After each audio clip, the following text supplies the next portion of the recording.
You guys can dial in too and listen. So I'll be talking, saying a lot of this, and then answering questions from last time we did one of these. I think we had 20 or 30,000 Floridians on. So we're going to do one tonight to just update them on what's going on. What is important that people should know is my entire office is still working. All 6 of my district offices remain open. So if people have issues with the government, they can call, and we will do the best that we can, subject to the limitation that much of the government is shut down. So I appreciate everyone coming to this press conference, and I will see some of you tonight on that teletown hall. Congressman Randy Fine just a little bit ago in Putnam County. Give you a live look right now on the Senate floor. Some procedural votes underway right now ahead of potential votes on the funding plans. Obviously, if they don't clear the hurdles to go to a floor vote, they won't anyway, but some procedural votes underway right now at this hour. We're going to take a break here on Fox 35 News Plus, but we'll be right back.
You're watching Fox 35 News Plus, streaming on Fox Local.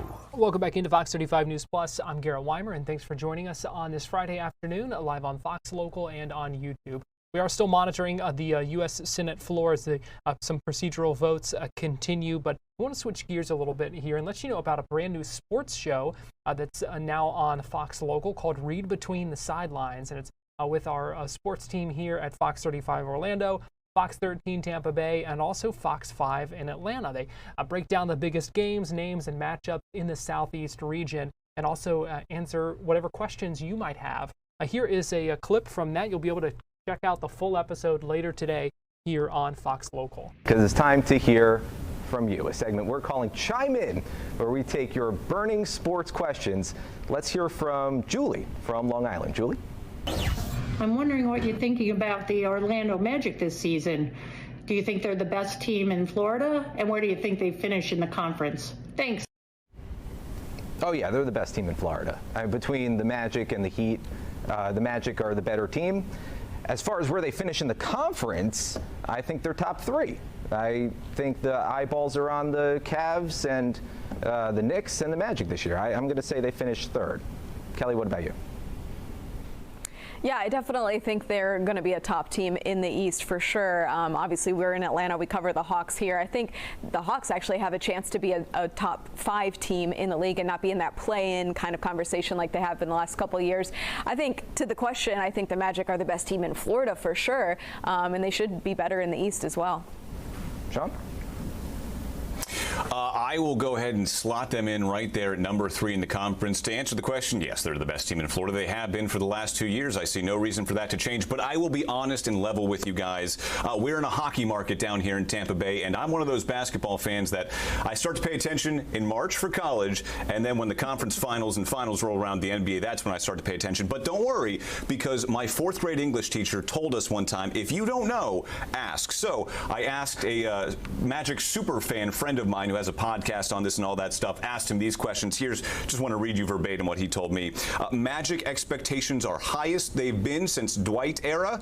The team should be top 4 in the East and could realistically make a run at the conference finals. So what my buddy Kenny said. Just when in doubt, phone a friend, right? Exactly. No, the Hawks are interesting, though. They added Kristaps in the offseason. They should be fun as well. All right, next question. Let's go to Matt in Connecticut. Matt. Now that the Braves have said that Brian Snitker won't return as manager, what do you think his legacy will be? Brian Snitker moving into an advisory role, going into the Braves Hall of Fame as well next year. Kelly, this is your territory. What do you think? Man, I have so many thoughts. I could really go on, and I actually am going to go on about this later on in the show. But I think the hard thing right now is obviously the Braves did not have the season that anyone expected, that anyone wanted here in Atlanta. Is he going out on top in that aspect? No. Is he going out on top as far as legacy? I think yes. He's going to be inducted into the Braves Hall of Fame. They've already announced that. I think he's always going to be in the conversation of one of the best managers that this franchise has ever seen, and it's obviously had a lot of storied managers as well in its past. This guy is 69 years old, and 49 of those years he spent with this organization. That is just something you can't even wrap your mind around, especially in this year 2025. You just don't see that anymore. I can also talk about him just like as a human being. He's a wonderful man. He's made some incredible clubhouses that I've been able to be a part of and cover over my 6 years here, and I think his legacy will be cemented just once, everything with this season kind of dies down. 6 straight division titles, the World Series title, the 3rd most wins in Braves history. Sean, do you want to add anything? Yeah, sure. I just know, spring training destination down here in the Tampa Bay region. Have a lot of Phillies fans that live down here, retire down here, visit down here to go to Clearwater, which is what they call it, to watch the Phillies during spring training. So I know that a lot of these Phillies fans are going to be happy to see him off to retirement. But I just think it's really cool, his entire journey, right? He spent how many decades? You said over 4 decades with the same team. But at the same time, he had one managerial job in the big leagues, one, with the Braves, in an era where we see guys jump around, whether it's Terry Francona, Clint Hurdle, just Bruce Bochy. You see guys have success with multiple teams, and that's not tarnishing their legacy, but the fact that he stuck with one organization for so long and was rewarded for it, I think that's pretty cool about his legacy as well. And as a New York Mets fan, the thorn in my side for many years, but a good one. All right, let's do one more. Lawrence in New York. Hey guys, is Georgia Tech for real this year? Go Jackets. Oh, all right. Very Georgia-focused questions coming from the northeast part of the country. No game this week for the 5-0 Jackets. Kelly, back to you. Yeah, I think they're for real. They've had some really big primetime wins, not just this year, but going back to last year. I'm sure Florida fans are familiar with the FSU win they had last year that kind of has really put everything in motion for Brent Key and these Yellow Jackets. I think Haynes King is the real deal. I think he should be really in more national conversations than he really is for what he's doing and what the level he's kind of brought them to. I think they're for real. They have a pretty easy slate the rest of the way. They've got Virginia Tech, Duke, Syracuse, NC State, Boston College, Pittsburgh, and then obviously Georgia at the end of the year. I think if they win all those games and even play Georgia close, depending on what happens with Georgia the rest of the year, I think you're looking at an undefeated team that perhaps goes to the ACC championship and has a legitimate shot at the playoffs. Oh, I couldn't agree with you more. Sean? I also agree. This is a team that is for real, but I still have questions about them because they have, what is up with going to overtime with Wake Forest? They do have an easy schedule the rest of the way, which, going back to the beginning of the show, is why I said Florida State has a lot on the line this weekend, because they have an easy schedule after this, but so does Georgia Tech. And if they have a goose egg in that loss column at the end of the year, they're going to be sitting ahead of the Seminoles undoubtedly when the season comes to an end. I do have one question, though, one big question about this Georgia Tech team, and that is their defense. Not great, giving up 359 yards on average per game. So when you go up against teams like Jonah, you're Orange, they're going to air it out. They are going to try and pick apart this defense, and there are ways that this Yellow Jackets team could trip up between now and the end of the season. I went to Syracuse. That was the reference from Sean. In case you didn't get that. All right, thanks for submitting your questions. Do you think Georgia Tech's going to beat Syracuse? I think Syracuse is going to beat Georgia Tech in that game. Unbiased opinion. Totally unbiased, man. Totally. If you want to contribute to the conversation, I'm trying to wrap up the segment, guys. If you want to contribute to the conversation next week, send us a video at sherifffox.com or head to our Facebook page and send us a message. Make sure to include your name and where you're from. That you can check out Read Between the Sidelines coming up at 3:30 this afternoon right here on Fox Local. You can also watch that at 7:30 on Fox Local after Florida Tonight. So a lot of excitement for that new sports show with our friends at Fox 13 and at Fox 5 as well. We are getting ready to take a break here on Fox Local. We'll be back at the top of the hour with our 2 o'clock show, Florida Live. We're going to talk more about the shutdown. We are going to hear from Attorney General James Uffmeyer and several other things. So we hope you join us at 2 o'clock. We're going to take a quick break, and we'll be right back with Florida Live and welcome in our TV audience as well. So keep...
Florida Live starts now.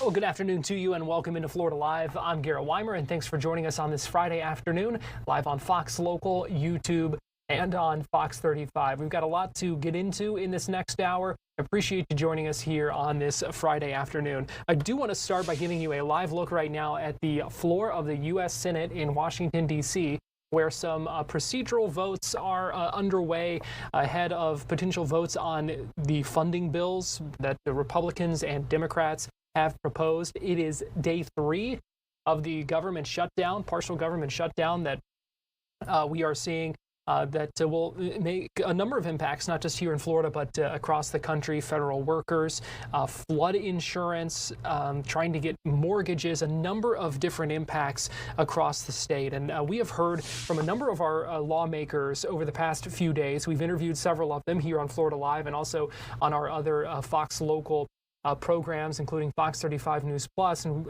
And the focus today has really been on what those impacts are. So I wanted to start by, we're going to hear from 2 of Florida's members of Congress, one a Republican, one a Democrat, looking at some of those aspects and those impacts as we potentially head into a weekend with the government remaining closed. We're going to start with Congressman Jimmy Patronis, who is a Republican from Florida's 1st District, who held a news conference today talking about the impacts of the government shutdown on response efforts in the aftermath of storms. He also talked about the impact on flood insurance, because right now, with the government shutdown, you can't get flood insurance, you can't renew flood insurance, and that certainly has impacts on us here in Florida as we are in peak hurricane season and seeing more things kind of bubble up in the tropics. So I want to play for you a few minutes as we heard from Congressman Patronis just a little bit ago, talking about his concerns with the ongoing impacts of the government shutdown. Service members are going unpaid. These are men and women who defend our freedoms. They deserve better than this. Critical services for our veterans are also at risk. After all, they're sacrificing for what they've sacrificed for our country. Chuck Schumer and Senate Democrats are holding them hostage for health care for illegal immigrants. Now, this is going to have effects on NFIP. In addition to our law enforcement service members being impacted by Washington's incompetence, the National Flood Insurance Program, otherwise known as NFIP, is being impacted by the Schumer shutdown. If you look at the National Hurricane Center's latest map, we've got a current tropical disturbance in the Atlantic. It's about to become, if it hasn't already become, a cyclone. During the Schumer shutdown, NFIP cannot write new policies or renew existing ones. This has 2 major impacts.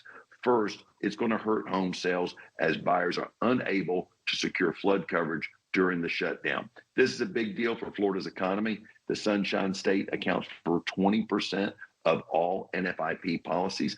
Florida has 1.8 million policyholders, the most of any in the federal program. With the frequency of military moves, the presence of service members in our districts, I fear property transactions are going to be delayed. But all the coastal areas in North Florida will be impacted by this immediate economic incident taking place. Now, we have real estate transactions that are frozen until Chuck Schumer decides to release his caucus to support the House's clean CR. According to the National Association of Realtors, this is going to impact about 40,000 transactions this month alone across the nation, much of which will come out of the state of Florida.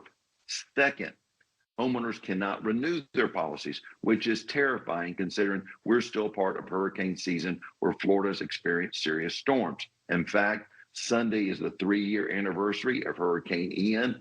October 10th will be the anniversary of Hurricane Michael, which destroyed communities along the Panhandle. The idea that families in Florida could go without coverage because of DC politics is frankly gross. It's not just the fact that there's not really a private market for them to turn to for our policyholders or our homeowners to secure coverage. Now, Escambia County alone, that's Pensacola, we have about 13,000 NFIP policies. In 2022, I served as a state fire marshal and was on the ground in less than 24 hours after Hurricane Ian's impact to Southwest Florida. One of the greatest resources that we have at our disposal, as I pointed to people, was the National Flood Insurance Program. Before and after the storm, we would promote NFIP as an essential resource for those whose homes were flooded and had nowhere else to go. Now, That's not an option. FEMA plans to furlough 4,000 employees, so the customer service at NFIP will be impacted as only essential staff will be working. We can do better for Florida families. But now, because of the Schumer shutdown, should a major storm set its sights on the state of Florida, the Democrats will be directly responsible for flood insurance claims being delayed when people are at their most vulnerable. That's irresponsible, and that's downright dangerous for Florida's families. Chuck Schumer refused to support a clean CR that would extend the National Flood Insurance Program and ensure families and homeowners weren't left stranded. This is why I proudly voted to keep the NFIP program authorized, and I'm announcing this morning that I will be co-sponsoring a separate piece of legislation with Chairman Mike Ezell of Mississippi to extend the NFIP program through November 21st, 2025. I want to thank Chairman Ezell for his leadership, working together with North Florida to ensure we have the resources to recover from these storms. North Florida deserves better. With that in mind, I encourage everyone to prepare now as the potential storms are on the horizon. We've seen major storms in the Atlantic this season. We've also been blessed with no major impacts. However, it has been my experience, it's not if, but when a storm will strike, these events can strengthen very quickly. And so please help your family by preparing now for this potential storm season that we're still in. That was Congressman Jimmy Patronis speaking just a little bit ago, talking about the impact. So from North Florida, we now go to South Florida, where Congresswoman Debbie Wasserman Schultz, a Democrat from Florida's 25th district, also held a roundtable discussion earlier today in Sunrise, looking at the impacts of the government shutdown and looking at healthcare impacts. And specifically, not so much of the government shutdown, but about what the Democrats say they are fighting for in the funding bills that they are not agreeing with right now, that led to, in one way, led to this shutdown. They're talking about the impacts of Medicaid cuts. They're talking about the impacts of failing to extend the Affordable Care Act tax credits, which expire at the end of the year, and that has been central to the Democrats' message about this. One of the things we know they are fighting for in this. This is Congresswoman Debbie Wasserman Schultz speaking at that roundtable earlier today in South Florida. That is over 200,000 people right here in my district who will face a massive hit to their monthly budget or entirely their loss of coverage. Kaiser estimates that premiums will double for our families. Who can possibly afford that? Especially in Florida, where rent, utility bills, and grocery costs are still already on the rise. Everything is expensive already. And if you add skyrocketing healthcare costs that are currently affordable, but the Republicans will cause to be unaffordable, that just breaks the bank, and as is a last straw for so many. These are healthcare hikes that are no joke.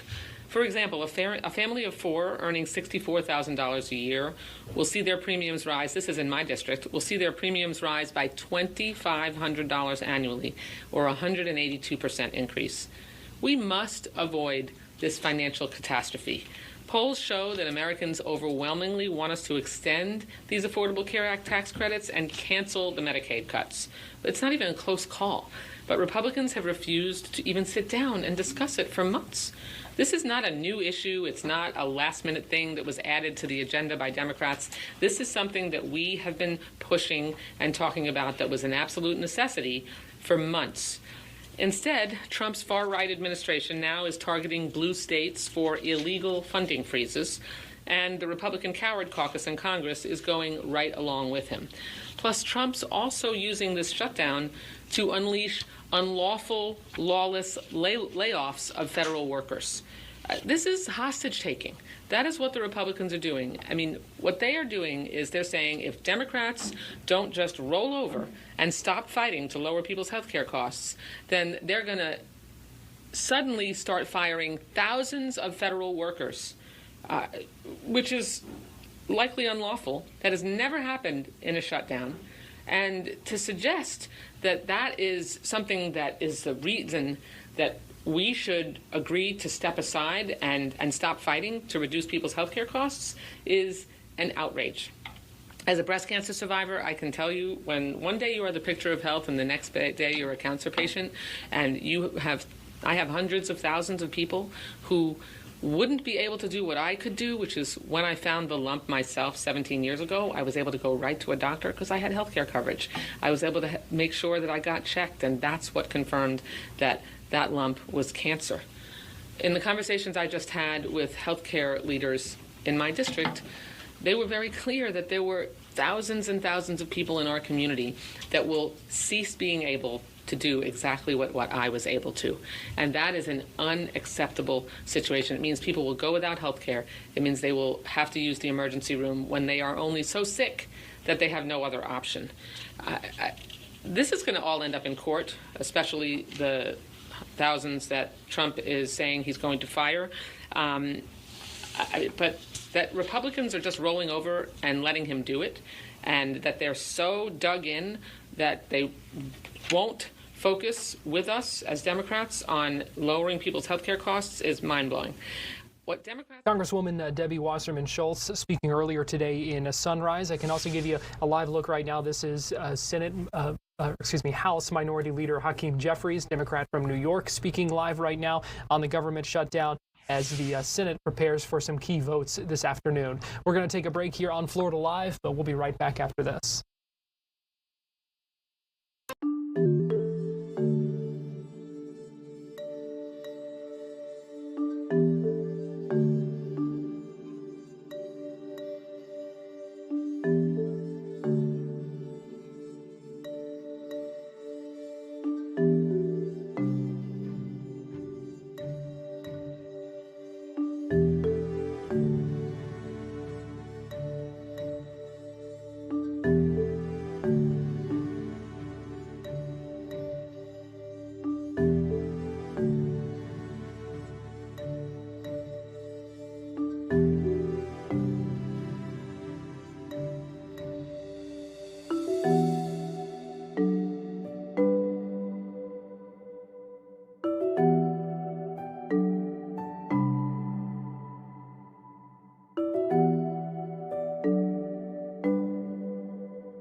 A live look right now above I-4 in Lake Mary on this Friday afternoon. Welcome back into you. Garrett Weimer here with you live on Fox Local, YouTube, and on Fox 35 on this Friday afternoon. It is a time now for our Tampa Connection. And for that, we go to Fox 13 Tampa Bay digital content producer Nancy Gay joining us live now. And Nancy, good afternoon. Good afternoon, Garrett. We're going to start today in Clearwater, where Governor Ron DeSantis held a press conference this morning announcing that a portion of the Clearwater Trail will be named after iconic wrestler Hulk Hogan. Now, Hogan, he died in July at the age of 71 in Clearwater. The Hulk Hogan Trail will be a 2-mile portion of the Clearwater Trail between Oak Avenue and Clearwater Drive. DeSantis said renaming a portion of the trail will ensure that the wrestler's name will live for a very long time in this community. Hogan's son, Nick, also spoke during this morning's press conference. He said that his dad would be thrilled to have a portion of the trail named after him because he loved Clearwater so much. He said that no matter where in the world his father traveled, he was always so happy to come back home to Clearwater. Jimmy, the Mouth of the South Hart, was attended today's press conference as well, and he joked that Hulk Hogan would have been so proud of the press conference because it was standing room only. He also got a little emotional and began to tear up when he spoke about how the two of them would gather at Hogan's Hangout and sing karaoke together. You know, I know the Huckster's up in heaven right now. He's looking down here on this little beach bar, and he's with Andre the Giant, and of course, he's with Macho Man Randy Savage, Roddy Piper, and the list goes on and on. And they're saying, look, man, you got a state trail named after you. What do you think? And he's going to go, this is great because I got my beach bar here in Clearwater Beach. I've got my wrestling shop right a few doors down here in Clearwater Beach. My homes are in Clearwater Beach. I love Clearwater Beach, so this is such a great day. And DeSantis said that the signs that will go up on that portion of the Clearwater Trail will be in Hogan's signature red and yellow colors. There will also be different exercise stations along the way during that 2-mile stretch. Garrett? Yeah, I think that's pretty cool. But I tell you what, Nancy, I feel like I need to hear more stories about Hulk Hogan and Jimmy Hart singing karaoke. Yes, that would be amazing to hear more of those stories. During the press conference today, as I mentioned, he got very emotional and he did tear up because one of the last memories he has of being with Hulk Hogan was the two of them at Hogan's Hangout. It was a karaoke night for the two fellows, and Hogan was like, I really want you to sing one of your favorite famous songs, and the Mouth of the South wasn't too happy about it. He wasn't excited to do it, but he did get up on stage and he did do it, and now he's so glad that he has that as one of his last memories of being with Hulk Hogan. Yeah, that's neat and a cool way to honor him. I love the look of the sign for the Hulk Hogan trail. I mean, it seems perfect. Yeah, it's definitely fitting. Of course, as I mentioned, it is going to be in those red and yellow colors that Hulk Hogan was so famous for. And something that DeSantis kept emphasizing throughout today's press conference was that Hulk Hogan, you know, he was this famous wrestler and he also appeared in movies and TV ads, but he also really stressed the importance of fitness and nutrition. And Governor DeSantis kept reiterating that Hulk Hogan kept wanting children, especially children in the 80s, to take their vitamins. So it is definitely fitting that this portion of the Clearwater Trail will be named in his honor because it is a place where so many people go to run and bike. And those different exercise stations will also allow those runners and bikers to do, as Ron DeSantis mentioned this morning, a couple of pull-ups along the way. And if you do 3 sets of 10, just a little bit at a time, you will eventually begin to notice some difference. All right. And our second story in the Tampa Connection today, Nancy, a return to work for a Polk County deputy. Yeah, that's right. It's been almost a year and a half since Lieutenant Chad Anderson was shot in the line of duty. He has been with the Polk County Sheriff's Office for 25 years, and he is now back at work. He is on light duty. Now, Anderson, he was shot by a man who claimed to be a sovereign citizen. That means that this suspect doesn't believe in following federal, state, or local law. The suspect was living out of his car, and another deputy who had made contact with him because he was parked at Hunt Fountain County Park called for backup because the suspect was becoming very uncooperative. Now, 4 deputies, including Anderson, arrived as backup, and when they tried to remove the suspect from the car, he began shooting at them. Several deputies fired back, killing that suspect. Anderson was shot once in the arm, but the bullet went right through and into his chest. Deputy Craig Smith was also shot 4 times during that incident, and he also survived. Anderson credited his family, his faith, and his friends for getting him through this difficult time. He said it's been a long 18 months, and though he still has a long way to go, he is blessed to be walking and talking, and he is grateful to be back at work with the Polk County Sheriff's Office. Garrett? Yeah, I would imagine there's a lot of emotions that come with that, but certainly just glad he's okay and able to return to work. Yeah, it's definitely, as you said, it's definitely a blessing to be able to return to work. I mean, here's someone, he's been with the Polk County Sheriff's Office for 25 years, so it's definitely his passion and such a big part of his life. So it is truly a blessing for him to be able to return to work. All right, and our final story in today's Tampa Connection. Nancy, are you a Swiftie? Garrett, I am not a Swiftie. I do like Taylor Swift. I like a lot of her old music back when she was country. I wouldn't say I'm a Swiftie, but I am very excited, as are most people here in the Tampa Bay area, about her new album. A lot of ways that folks are celebrating there in the Bay Area, we know. Yes, there are a lot of parties going on throughout the Bay Area, and last night the Target up in New Tampa, their doors stayed open past midnight for the Swiftie invasion. Fans walked away with exclusive deluxe editions, vinyl variants, as well as posters. All of those items sold out extremely quickly. And while all that was happening here in Tampa, Taylor herself was halfway around the world, finally talking about this record publicly. She did talk about it during a radio interview in London. And Garrett, I don't know about you, but if your office feels a little bit quieter today, you're not imagining it. A new study by the employment law website HR Morning says the Life of a Showgirl release will affect work productivity today. It says about 6% of salaried workers plan to take PTO around the release. And for Swifties, that number jumps to about 15%, making it the most anticipated sick day since the Monday after the Super Bowl. And believe it or not, nearly 1 in 10 workplaces now have a Taylor Swift Slack channel. Release parties will be happening at theaters across the Tampa region, so be sure to check on one near you. Now, there is one about to get underway here in just a few minutes. I believe it starts at 2:30 at the Tampa Theater. This release party will include the world premiere of Taylor's Fate of Ophelia music video, behind-the-scenes footage, and even Taylor's own reflections on making the album. Garrett? Yeah, we know some of those celebrations going on in our area too. I know the Oviedo Mall having that the theater showings and that kind of thing. The Park Ave CDs in Orlando having a midnight release party. I'll tell you what I was doing at midnight, and that was sleeping. But I did get up and listen to the album this morning a couple times when I was running. So have you listened to it, Nancy? I have not listened to it yet. Just like you at midnight, I was definitely fast asleep. But as somebody who has listened to it, what do you think of it so far? It's not my favorite, but you know what? It's still solid. It's worth a listen. I would recommend it to you. Maybe when you finish the Tampa connection here. All right. Well, Nancy, we appreciate you joining us here on this Friday.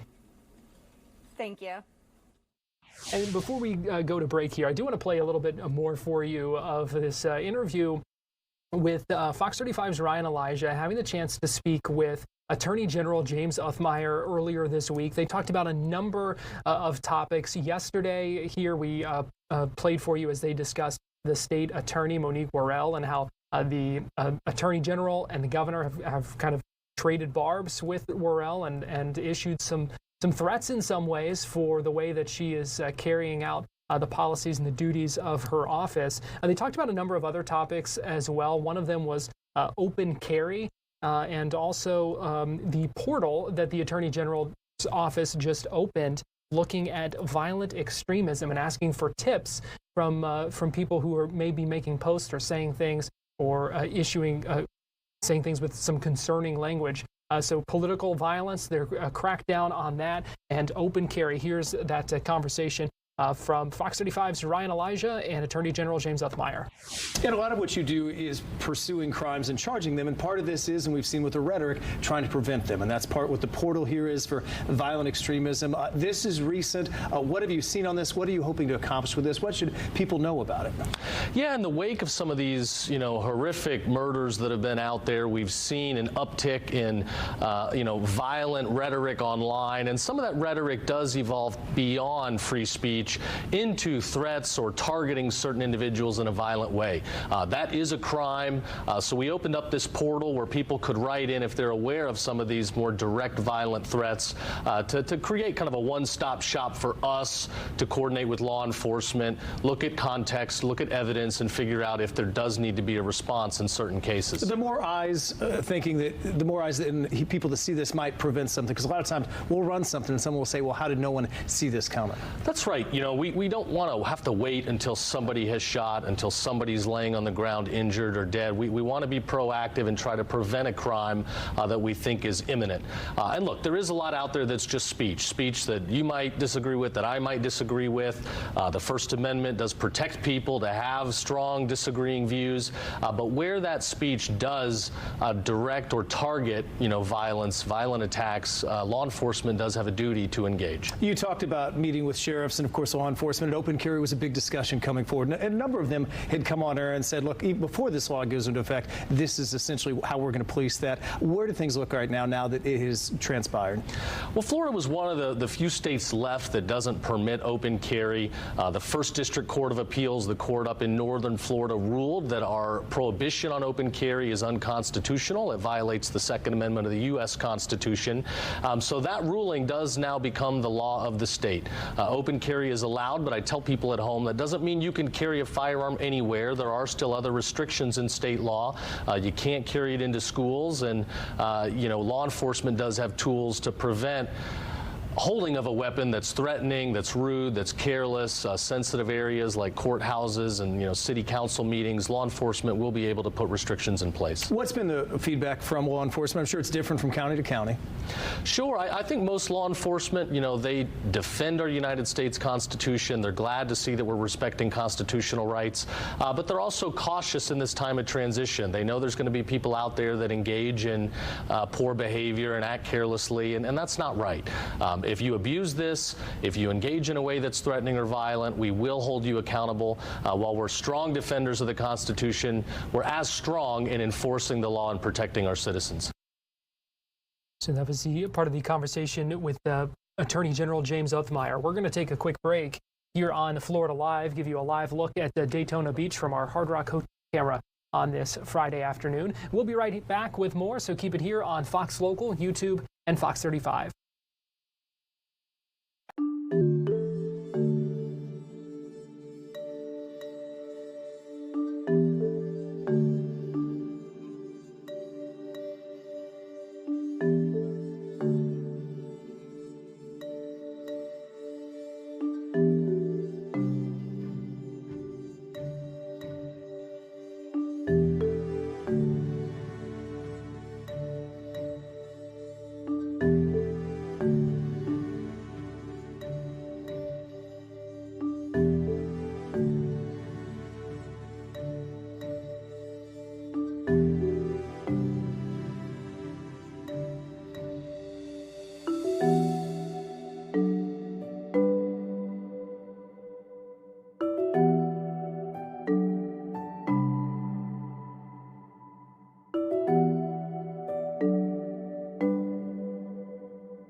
A live look over downtown Orlando on this Friday afternoon. Welcome back into Florida Live. I'm Garrett Weimer, and thanks for joining us. State CFO and Fire Marshal Blazin Golia has been all over the state in recent days and weeks, traveling around to a lot of places as they continue the crackdown and the audit of local government spending, part of a push to eliminate property taxes.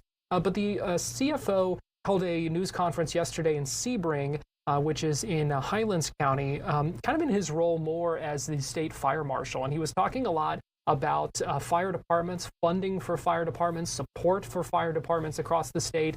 He was actually awarding $5 million in grants for fire departments in the Highlands County and Okeechobee areas as well.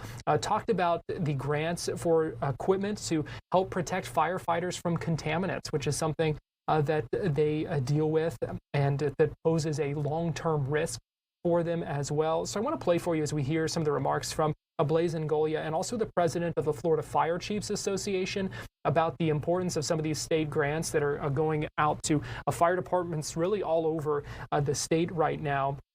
And Ngolia also talks about the importance of funding first responders and continuing to fund them even with the efforts to get rid of or reduce property taxes. He said, we can do both of those things. He said that funding for first responders will be there.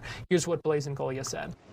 First, anyone who's followed my legislative career knows that I have an affinity for our first responders, both law enforcement and fire.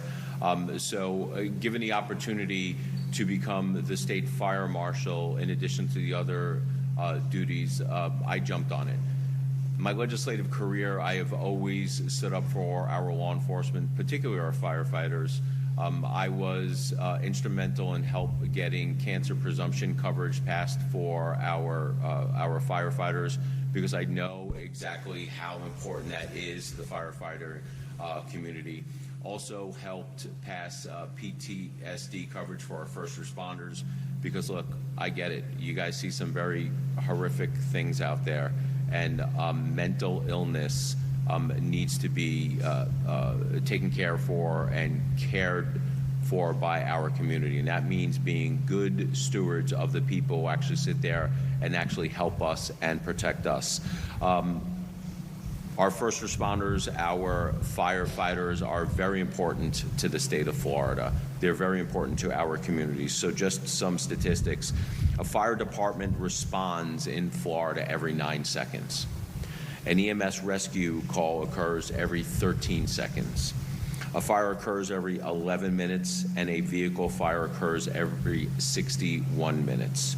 Florida is fortunate to have the best firefighters in the nation who can quickly respond and effectively respond to any and all emergency situations.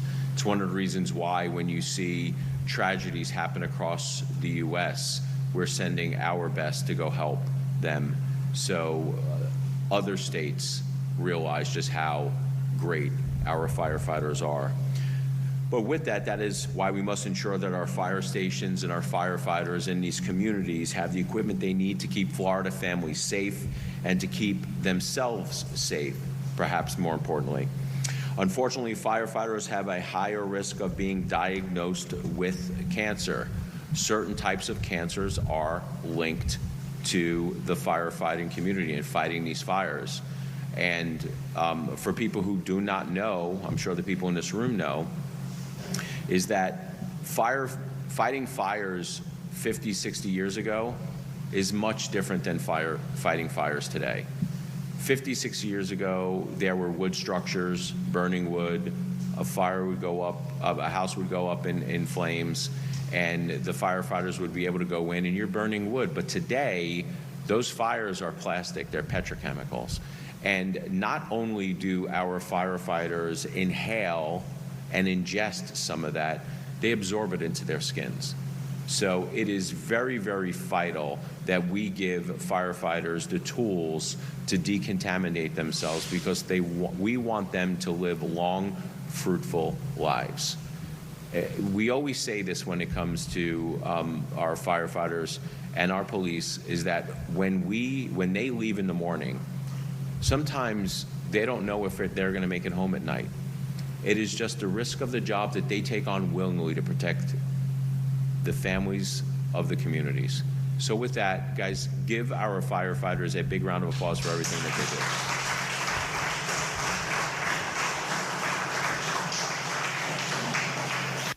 But our support for our firefighters shouldn't end there, with us at the state giving resources down to the community to do what the things that they need to do.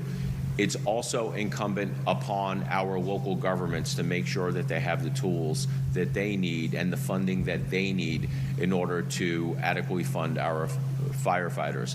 As you guys know, we've been traveling the state, doging or FAFOing local governments, trying to tell everyone that property taxes are too high. And we're going around and we're trying to show people where the waste, fraud, and abuse is in a lot of these budgets. Now, I can tell you firsthand, because I've run the numbers, that when you run the numbers for waste, fraud, and abuse, there is more than enough money in the budgets to expand fire services, because as populations grow, you need to have more fire. You need to have more fire personnel. As populations grow, you need to have more law enforcement.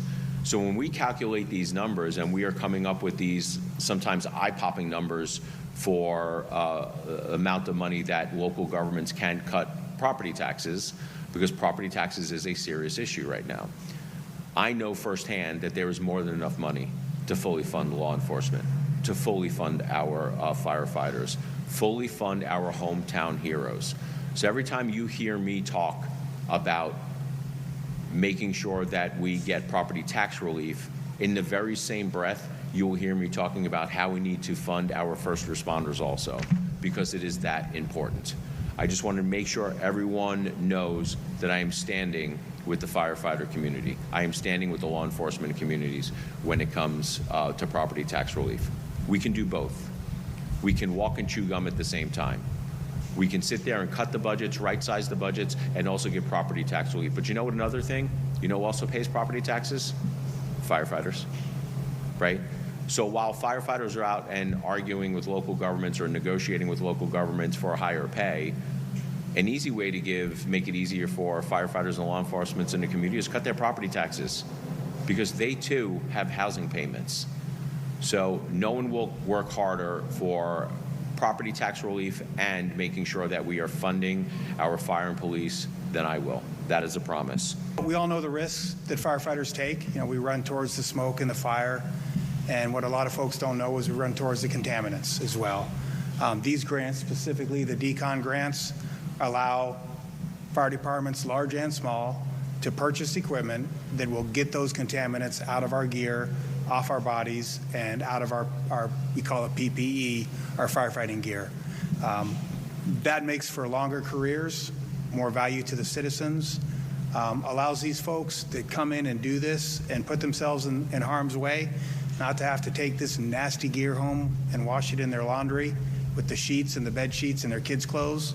So these grants, you know, Chief Ngolia, they definitely signal support from the Office of the State Fire Marshal, not just in words, in action. We're going to see somewhere in this bay, we're going to see not just clothes washers and dryers, but gear extractors, gear dryers, equipment, decon equipment, and that's all through your efforts. So on behalf of the Florida Fire Chiefs, thank you sincerely for what you're doing for our people.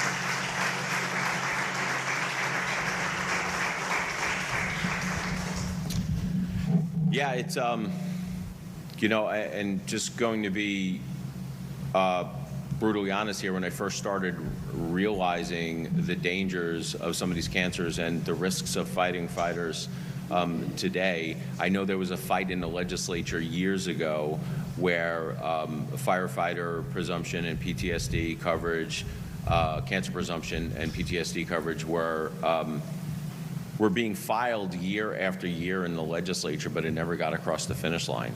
And it was one of those issues when I had the opportunity to sit down with some firefighters and some chiefs, and they explained to me exactly just why these things were so important. So I just happened to be maybe the right person at the right time with the right message to help get this thing done. I remember when I got the call, because I was lobbying behind the scenes to legislative leadership, saying, like, why aren't we getting this done? This is a no-brainer. I mean, the fires that they're fighting today are not the same. I mean, we're asking them to put themselves at harm's risks, not just at the fear of being in a burning structure, but all the effects of what's inside burning, being absorbed by the skin and inhaled. And then being able to take that message and getting legislative leadership to actually follow through and get it done. It is still one of the most amazing points of my life. In fact, if there's anyone here that follows me on Twitter, if you go to my profile, you're going to see 2 pictures. You're going to see my profile pic, and then you're going to see the larger pic. The larger pic above it is the exact moment in time when I closed on the bill to get fire cancer presumption voted on. I mean, it was one of the proudest moments of my legislative career. It still stays there. It has never been replaced by anything else, and I plan on keeping it there because it's that important. To the firefighter community, thank you for everything that you do. We appreciate you. That is CFO Blazin Golia speaking about the importance of firefighter funding. We are tracking breaking news right now here on Florida Live. We have learned that Universal plans to reopen Stardust Racers tomorrow. This is in the aftermath of the death of Kevin Rodriguez Zavala, who died after riding the Stardust Racers roller coaster ride at Epic Universe. It has been shut down since then as investigations have gone on. We know attorneys representing Zavala's family have called for that ride to remain closed until investigations were complete or until they got more information about what was behind that and what exactly happened. We have learned and just got confirmation from Universal they do plan to reopen Stardust Racers tomorrow. We're going to take a quick break here on Florida Live, but we'll be right back with more coverage after this.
Welcome back into Florida Live, and here is a live look at the Stardust Racers at the Epic Universe. You can see the wind moving the camera around a little bit. We just got confirmation in the last few minutes that that ride is going to reopen after it's been closed for a couple of weeks now following the death of Kevin Rodriguez Zavala, a 32-year-old man who died after riding that ride. We have gotten some more information about what happened over the past couple of weeks. His family has retained an attorney, and they have actually called for that ride to remain closed until the investigation kind of came to an end here. We are now getting word and confirmation from Universal that Stardust Racers will reopen tomorrow. I do want to pull up for you here a letter. This is a note from Karen Irwin, who's the president and chief operating officer of Universal Orlando Resort. And you will see this is a letter that was sent out to team members, so employees of Universal. And I'm zooming in a little bit so that you can follow along a little bit more with me here. But it says, "Dear team members, as one Universal Orlando family, we continue to extend our deepest sympathy and condolences to Mr. Rodriguez Zavala's family and loved ones for their loss. I'm very grateful for the professionalism, compassion, and care our team has shown during and since this tragic event took place. As I previously indicated, our comprehensive technical and operational review confirmed the ride systems functioned properly throughout the boarding process, the duration of the ride, and upon the ride vehicle's return to the station, and our team members followed procedures throughout. Our extensive review was conducted working closely with local officials, and the state of Florida observed the testing and reviewed the results. In addition, the ride system manufacturer of record and an independent third-party roller coaster engineering expert conducted their own on-site testing and validated our findings. I am thankful for their participation throughout this important process. Safety, as always, is our top priority. To further assist guests in determining whether they can or cannot ride an attraction, we are updating operational procedures and attraction signage to reinforce existing ride warnings and physical eligibility requirements at Stardust Racers and other rides. This means we are prepared to reopen Stardust Racers at Universal Epic Universe on Saturday afternoon, October 4th. In the days ahead, please continue to take care of one another and know that as we continue to process this heartbreaking event, resources are always available should you need additional support.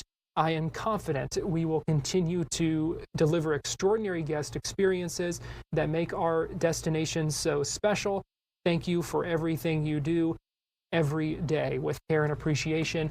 And it is signed Karen Irwin. So that is the word from Universal, and the note they sent out to their employees that we just got confirmation of and had that sent to us as we continue to follow these new developments this afternoon, that Stardust Racers is going to reopen tomorrow with, it seems, just some additional signage, some more discussion about the requirements and what is allowed, what the eligibility, I should say, that's the word I was looking for, the eligibility requirements for that ride. We know there has been quite a bit of talk about that from the attorney representing the family of that victim.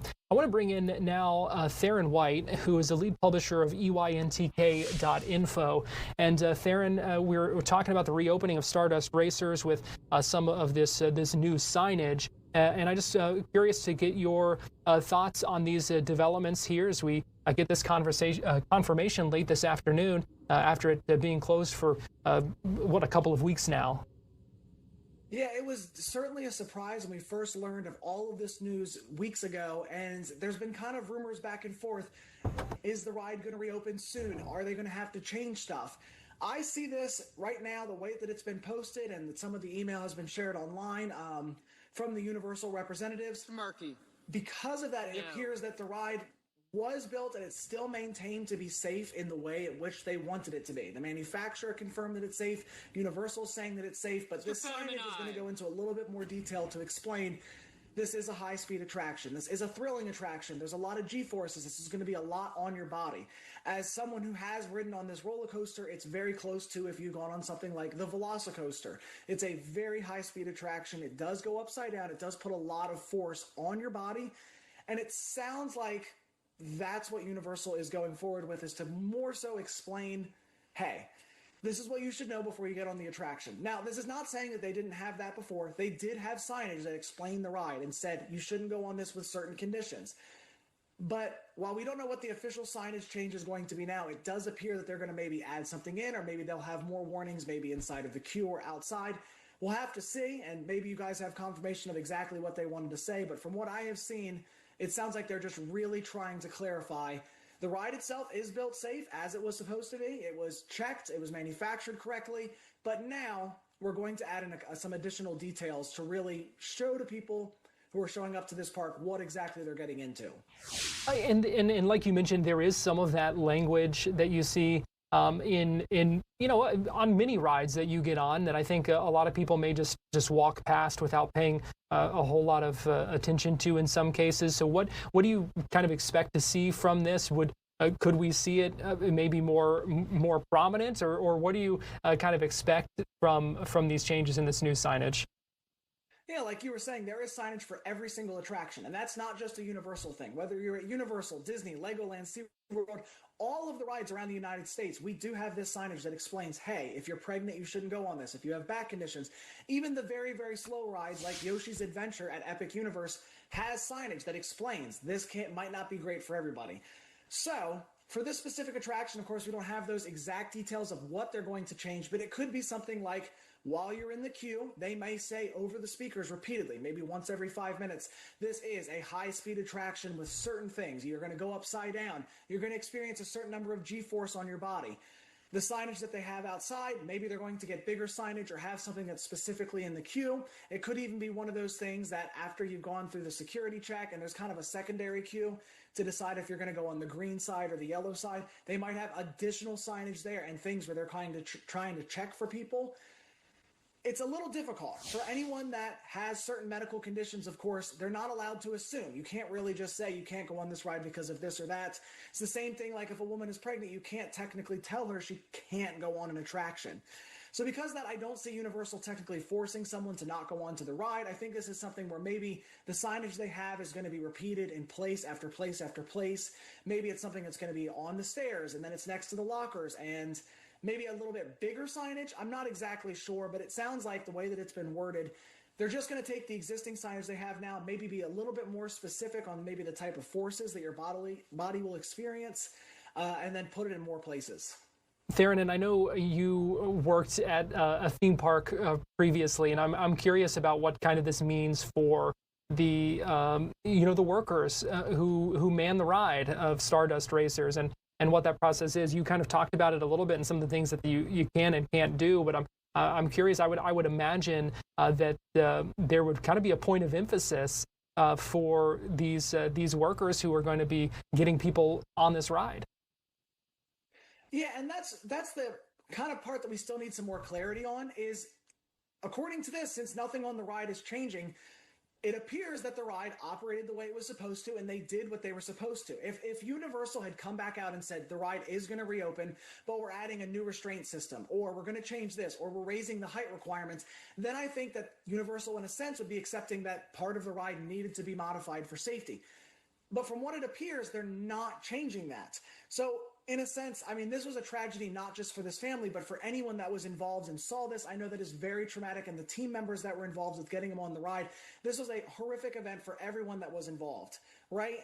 And so because of that, I think that the team member signage, the team member, like the way that they're done it, probably can't be changed that much because Universal, Disney, all of these parks that are here in the area, they are already at the absolute top level of when it comes to safety. They go well beyond even usually what the manufacturers recommend. That's why we've seen sometimes a ride is announced with a 34-inch height requirement and it's raised to 40 inches because they want to make sure that it's more safe than it needs to be. So that's the difficult part. I don't know exactly what caused this tragedy. Maybe we'll never know with the family, but it did happen. And because the ride itself is not being altered, I don't know that we'll necessarily see a massive change when it comes to their operation because they're reopening the ride basically as is with different signage. And I think that kind of proves Universal's innocence in the fact that they did what they were supposed to do. The team members did what they were supposed to do. It is still a tragedy, but they did what they were supposed to do.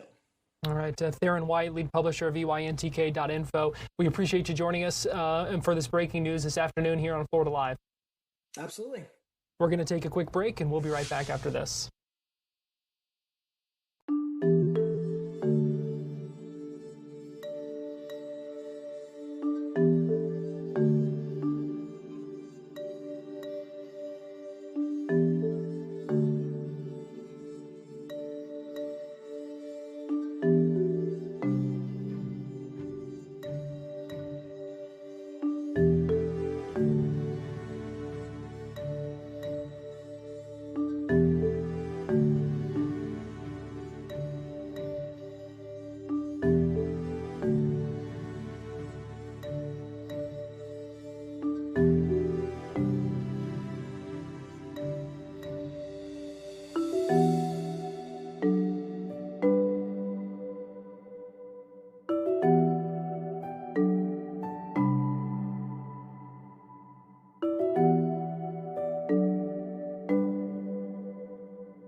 Welcome back into Florida Live. Garrett Weimer here, and thanks for joining us on this Friday afternoon. It is a 407 Friday. That means Marlisa Goldsmith, the host of the 407, joining us live now. And Marlisa, I'm here. The second Marlisa that we have in our studio here. This is, if you've been a viewer of the 407, I guess it was a week or so ago, they had the 3D printing. Yes. And then I walked in one day and had 3D printed Marlisa just watching over me. Well, you know, I figured with so many changes happening around here, who can get enough of me, honestly? So I said, you know what? I don't get to see Garrett often enough. Now that I have a cloned version that does not speak, which is probably the preferred version, I'm going to grace you with my presence. You're learning. So I left this little gift for you. Well, thank you. So the 407, it's a lot of fun. I know you're having a lot of fun with it. Am. We'll talk a little bit more about that. We've got about a minute left here, but I do want to get your take. I know y'all are going to be talking about Taylor Swift today, and so I wanted to get your take on what your favorite song is from the album so far, if you have one. Elizabeth Taylor. Oh, okay. I like that. That's a good one. Yeah. Those are good. So, did you stay up late last night to listen to the whole album? I didn't. No, okay. I was asleep. I listened to it twice on my run this morning. So twice? How long were you running? Today was. Runs for a long time. It's a 40-minute album. It was 80 minutes, so I ran for a little bit. Wow. But I've got to drop my kids off at your house because I don't even have time to run anymore. But a lot of excitement over Taylor Swift. What else you got coming up? We've got 20 seconds. What else is on the 407 Lauren Margolis is going to Oviedo Mall for the Tay-Tay Takeover. We also have Foodie Friday. It's a big day. We have a food truck stopping by our studios here in Lake Mary, and also David Martin with an episode of Central Florida Eats. So much fun. That's a great way to kick off your weekend. Yes. So stay tuned for that coming up at 4 o'clock. Marlisa, thanks for joining us. Here's a live look at downtown as we wrap up Florida Live.